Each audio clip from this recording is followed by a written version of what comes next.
Anong nakakatakot na nangyari sa buhay mo ang hindi mo makakalimutan hanggang ngayon? Gumawa ako ng merienda pero meron akong kwento. Unang taon ko sa college nang mangyari ito. Tanghaling tapat at sobrang init ng panahon. Galing ako sa school at half day lang ang schedule ko. Pagdating ko ng bahay, walang tao. Kaya kumain muna ako at nagbihis. Hinanap ko si ama at dahil maaraw nga ang panahon, nagbibilad pala sila ng palay kasama ang aking apa.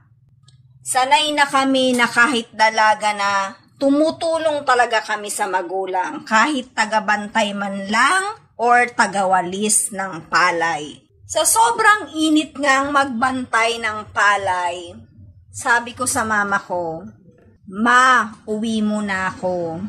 At ang sagot naman ng mama ko, "Sige, umuwi ka na, pahinga ka muna.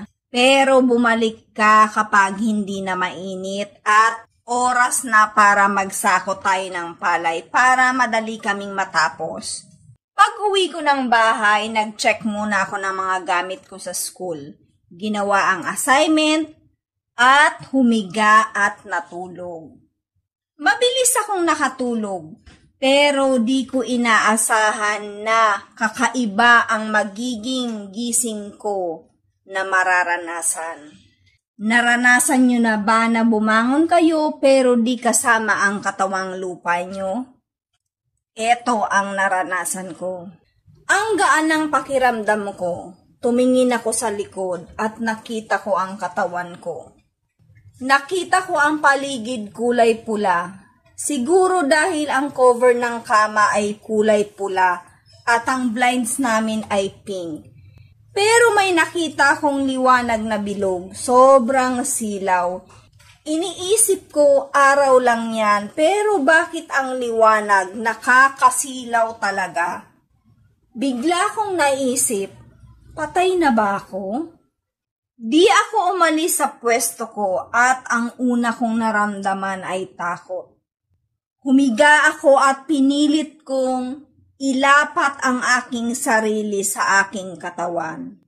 Di na ako bumangon kasi iniisip ko kapag umalis ako sa higaan, baka di na ako makabalik. Nagdasal ako, "Lord, ayaw ko pa pong mamatay, bata pa po ako. Hindi pa po ako ready." Nagdasal ako paulit-ulit lahat ng dasal na alam ko. Paulit-ulit na dasal. Hanggang sa maramdaman ko na lumapat ako sa katawan ko at tuluyang nagising.